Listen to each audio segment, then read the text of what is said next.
Hello, my name is Azra Mela Imami and my last number is 8.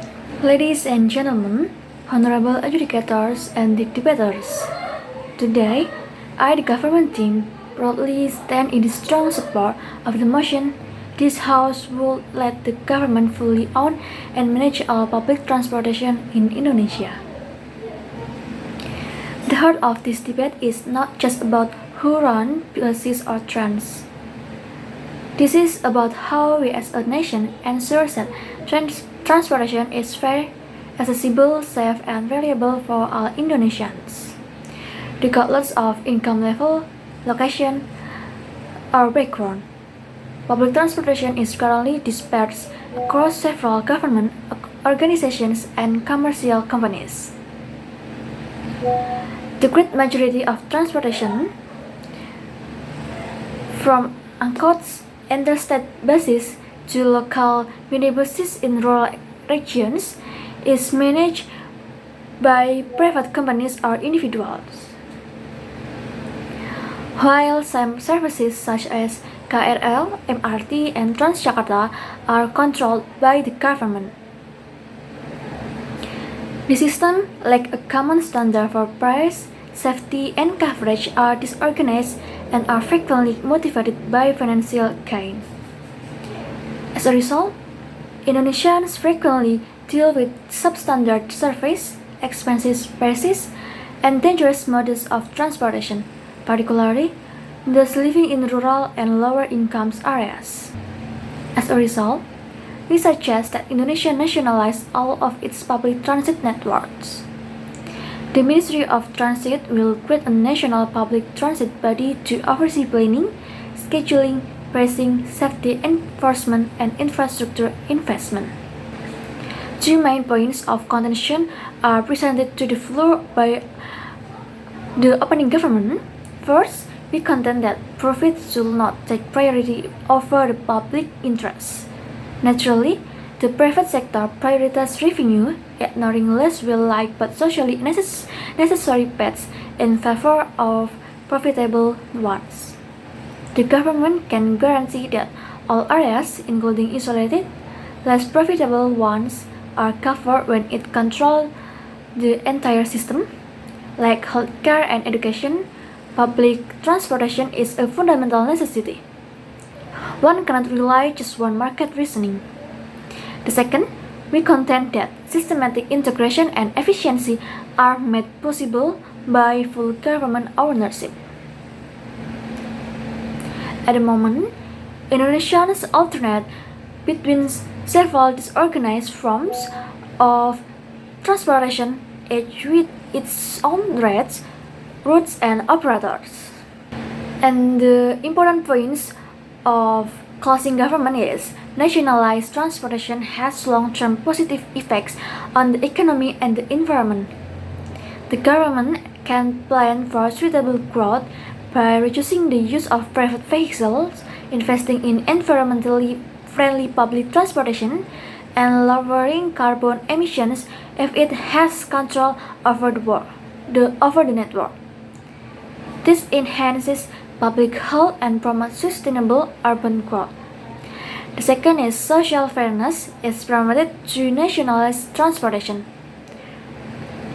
Rural communities are understood by the current system, and low-income residents are forced to choose between expensive and cheaper solutions. Equal access across provinces and classes of society can be guaranteed by a centralized public system. For students, the elderly, and those with impairments, the government can also provide free or extremely expensive transportation through subsidies. Okay, to sum up, I am not advocating for increased government control for its own purpose. The goal is to create an equal, integrated, safe, effective, and sustainable transportation system that benefits all. We think that Indonesia's long-standing issues with public transportation can only be resolved by complete government ownership and control. We are therefore fully confident in our proposal. Thank you. Ladies and gentlemen, honorable educators and the debaters, now I'm the opposition strongly and broadly oppose the motion this House will let the government fully own and manage all public transportation in Indonesia. I disagree with the government's extreme position, even though we acknowledge that Indonesia's public transportation system is far from ideal.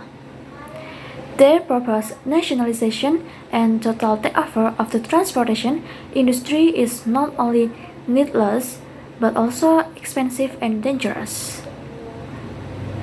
And then ownership is not the true problem. Effective coordination, enforcement, and regulation are the true problems. Rather than completely replacing the private sector, we think it will be better to reform the current mixed system by bolstering regulation, investing in infrastructure, and fostering stronger public-private partnership. For the first, let's examine the current situation. Indeed, there are issues like uncontrolled routes, irregular prices, and spotty coverage in certain places.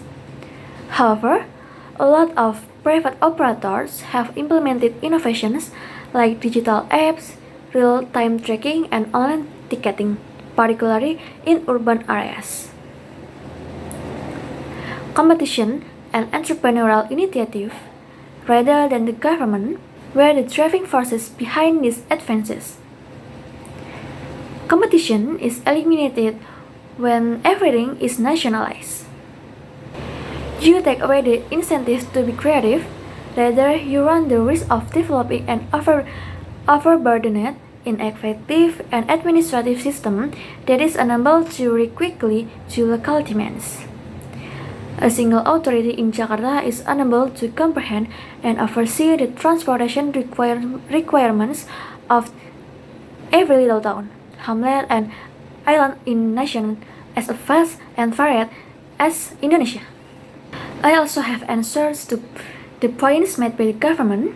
However, ownership is not necessary for justice.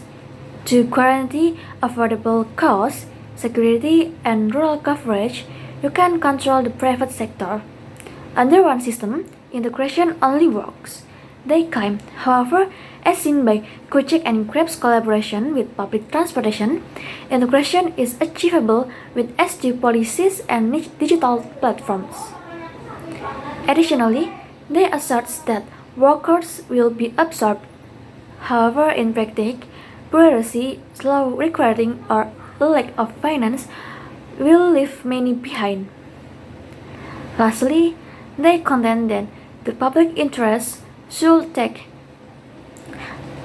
precedence over private gain. However, public service and profit are not mutually exclusive. They can work together with wise regulation. To sum up, this motion suggests a solution to improve the current system.